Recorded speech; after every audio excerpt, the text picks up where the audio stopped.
आजकल आपने social media पे E20 ब्लेंडेड फ्यूल के बारे में ज़रूर सुना होगा। कोई कह रहा है फ्यूचर है, कोई कह रहा है स्कैम है, लेकिन सच क्या है? क्या एक बढ़िया पॉलिसी है या एक फालतू की पॉलिसी जो सिर्फ अपने बिजनेस को फायदा पहुंचाने के लिए बनाई है और जनता को बेवकूफ? 2016 सारंग गडकरी बनते हैं managing director in Manas agro industries and infrastructure, जिसका business ethanol and sugar manufacturing से है। और रिसेंटली 2022 में इन्होंने अल्कोहल बिजनेस स्टार्ट किया, जिसमें इन्होंने रम एंड विस्की ब्रांड्स भी लॉन्च किए हैं और इंफ्रास्ट्रक्चर से जुड़े काम भी आते हैं। ये सब बिजनेसेस अभी मानस एग्रो के अंदर ही आते हैं।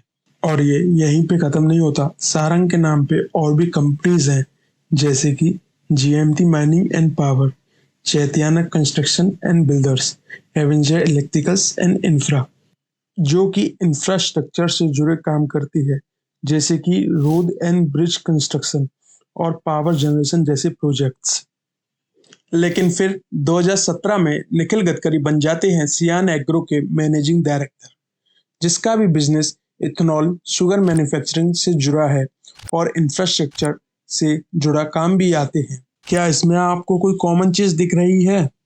ये सब वही बिजनेसेस हैं जो नितिन गडकरी की मिनिस्ट्री हैंडल करती है। एक तरफ पॉलिटिकल पावर और दूसरी तरफ उसी पॉलिटिकल पावर से जुड़े बिजनेसेस।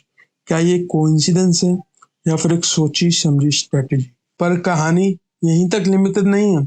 असली ट्विस्ट शुरू होता है जब मिनिस्ट्री के डिसीजन सिर्फ फैमिली के बिजनेस के लिए चेंज कर दिए जा रहे हों या फैमिली बिजनेस के लिए बना दिए जा रहे हों। क्या आपने एक टाइमलाइन नोटिस करी? 2016 में सारंग इथेनॉल बनाने वाली कंपनी के एमडी बनते हैं। फिर 2016 में ही नितिन गडकरी E20 फ्यूल के बारे में डिस्कस करते हैं। फिर 2017 में निखिल भी इथेनॉल बनाने वाली कंपनी के एमडी बनते हैं। और फिर 2018 में नितिन गडकरी इंट्रोड्यूस करते हैं E20 बिल को। उसी साल 2018 में एक और इम्पोर्टेंट चेंज होता है करप्शन एक्ट में, जिसके मुताबिक पहले सीबीआई या पुलिस किसी भी पब्लिक सर्वेंट के खिलाफ बिना गवर्नमेंट अप्रूवल के जांच शुरू कर सकती थी। लेकिन अब सीबीआई या कोई भी पुलिस ऑफिसर बिना गवर्नमेंट अप्रूवल के किसी पब्लिक सर्वेंट के करप्शन पे इन्वेस्टिगेशन ही नहीं कर सकता। मतलब सीधा डायरेक्ट एक ये प्रोटेक्टिव शील्ड है। क्या ये पूरी टाइमलाइन एक कोइंसिडेंस है या सोची समझी स्ट्रेटेजी? और आपने भी सोशल मीडिया पे देखा होगा इथेनॉल आउटरीच के बारे में। इथेनॉल ब्लेंडेड फ्यूल खुद में बुरा नहीं है, उसे दुनिया के कई देश यूज कर रहे हैं, जैसे कि ब्राजील, यूएसए जैसे कई देश। लेकिन इंडिया में इसे इतना बैकलैश क्यों मिल रहा है? ऐसी क्या बात है? इंडिया के लोग इथेनॉल ब्लेंडेड पेट्रोल को सपोर्ट नहीं कर रहे हैं।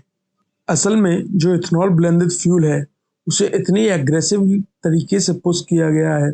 जो टारगेट ईयर था वो 2030 के लिए था, लेकिन समय से 5 साल पहले ही 2025 में ही अचीव हो गया। ये 5 साल पहले भले ही अचीव हुआ हो, लेकिन इसमें फ्लॉज बहुत थे, जिस वजह से इतनी दिक्कत हुई। जैसे कि इंडिया में अभी तक 70 से 80% पेट्रोल व्हीकल ऐसे हैं जो अभी तक E20 कंप्लाइंट ही नहीं है, और जनता को कोई चॉइस नहीं दी गई। फ्यूल स्टेशन पे सिर्फ E20 ब्लेंडेड पेट्रोल ही अवेलेबल किया गया। जो नॉर्मल पेट्रोल था वो पूरी तरीके से गायब कर दिया गया। नॉर्मल पेट्रोल तो E20 मिलने ही लगा, लेकिन जो प्रीमियम पेट्रोल था वो भी E20 बन गया। इन सब चीज़ों की वजह से लोगों को mileage drop, fuel pump failure और इंजन कोरोजन जैसे इशू देखने को मिल रहे हैं, जिस वजह से व्हीकल की मेंटेनेंस कॉस्ट बढ़ी। और अगर इस E20 फ्यूल की वजह से अगर गाड़ियों में कोई दिक्कत हुई या इंजन फेल हुआ तो इंश्योरेंस कंपनी भी क्लेम नहीं देगी।